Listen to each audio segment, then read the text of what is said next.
All right, to glue her up, I'm going to start with the inside, and we're just going to put our glue on here. There are glues that are safer than others. This is barge cement, and toluene has been found to be extremely toxic. So make sure, like I got windows open, fan running, make sure you're using it in a well ventilated area, um, because this toluene can actually change your genetic markers and cause some genetic problems that you don't want. Consider using a respirator. That's the absolute safest way to deal with this. It's a fantastic glue. Cement. I think glue is actually the wrong word, but yeah. And you don't use barge cement at full strength. You thin it, and this is the thinner is at least as dangerous as the actual barge cement. So make sure my marks there make sense. Yep, they do. They're perfect. When you use barge cement, you use it on both sides and then let it dry. And dry is relative, right? Because is it dry? No, it's not dry.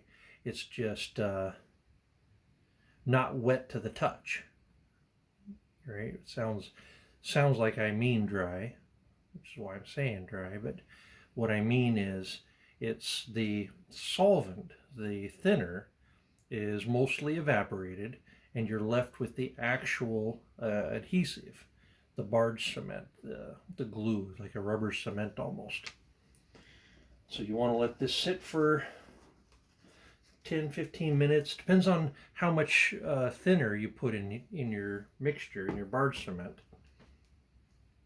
And you can let this dry for an hour, and then come back. And when you press these surfaces together, they're going to adhere. You put them together, you apply a little pressure, you pound them together with your round-faced hammer, right? And it'll set, it'll stick. If you put them together too soon, that's where barge cement doesn't work out very well. So you want to wait a little while. Now, if you wait too long, and too long, according to the barge cement instructions, is 4 hours or more, that's where you want to throw a heat gun on it. Now, as you get used to working with barge cement, you find out that if you wait a little bit, and then you just hit it with the heat gun a little bit, you don't have to wait quite the whole 10 minutes. Because what the heat gun's doing is it's speeding up the evaporation of the solvents, the thinner.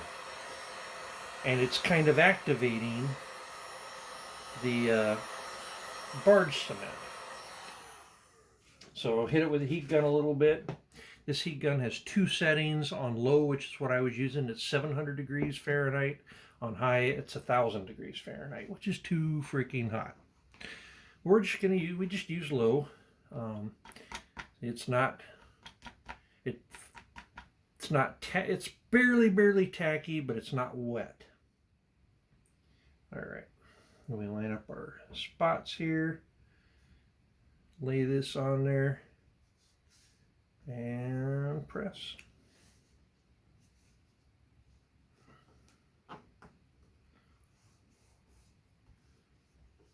I'll go ahead and do the other side while it's right here. Now, if you remember, when we did these marks on the outside, you can kind of see them there. These marks are now going to be used to scuff up this side. So on the finished side of the leather, you want to scuff it up pretty good to give the barge cement something to adhere to that's not a finished surface. So we're going to scuff that up. And remember, 1/8 of an inch of this is going to get cut off. So when I'm coming in a 1/4 inch, I'm really only coming in 1/8 of an inch. So I'm basically coming right up to the stitch line. And I have room here to go further than that. I can go in as far as 3/8 of an inch total, which is a 1/4 inch after. So let's take it in a little farther, right? I can go that deep on this because that's going to leave the glue right up to the thread stitch and a little bit past. And then I can cement those.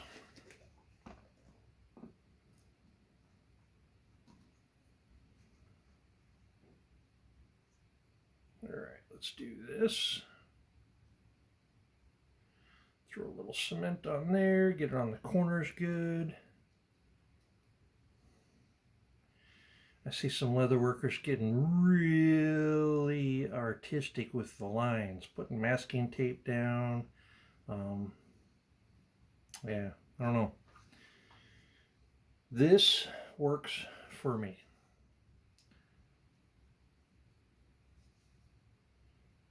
If you wanted to, you could use the wing dividers and measure out your glue lines. I'm kind of just doing it by sight, feel.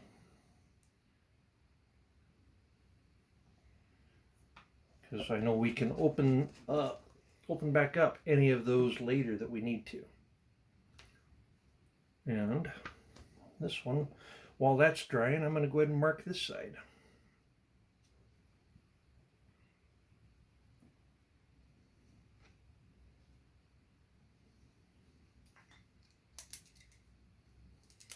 I'll use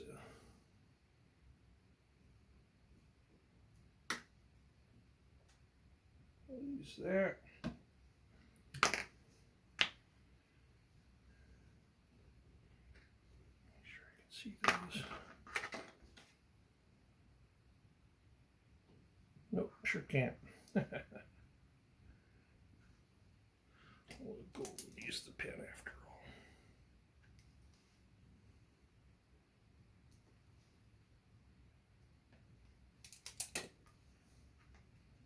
All right. And then we'll throw some glue on these two as well. I'll just put both these pockets up.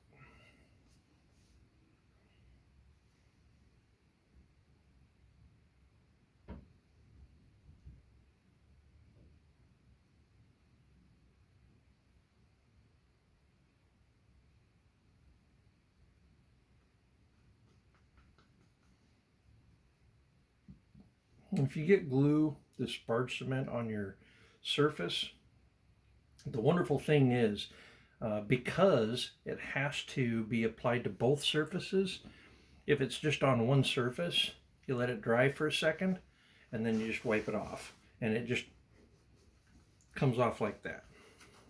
You can see I've got quite a bit on there. So you just wipe it off your surface so you're not worried about it.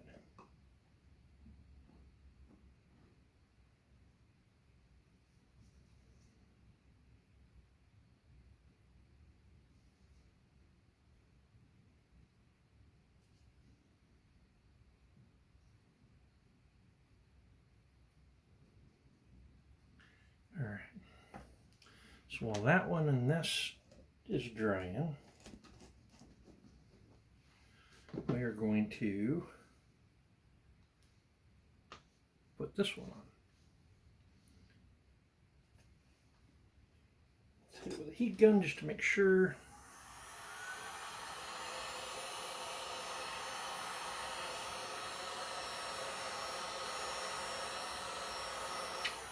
Doesn't take much. You don't want to start bubbling and boiling the surfaces. And our method here of cutting everything oversized allows us to be a little sloppy with our edges here. We don't care because we're just going to cut all this off anyway.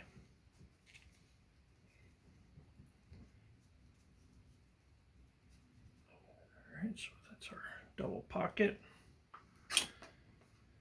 See how we're doing on this.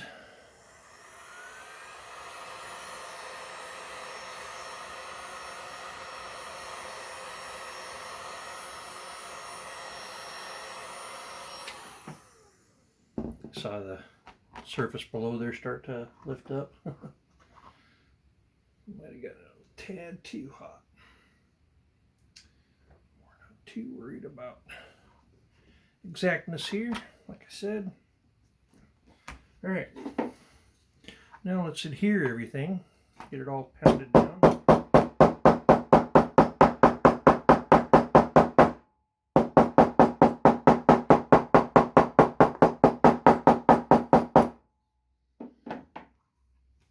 Yeah.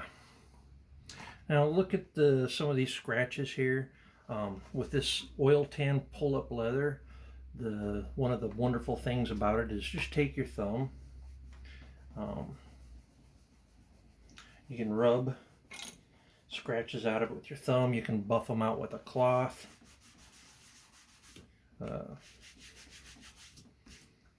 That'll shine back up. You can use rabbit fur.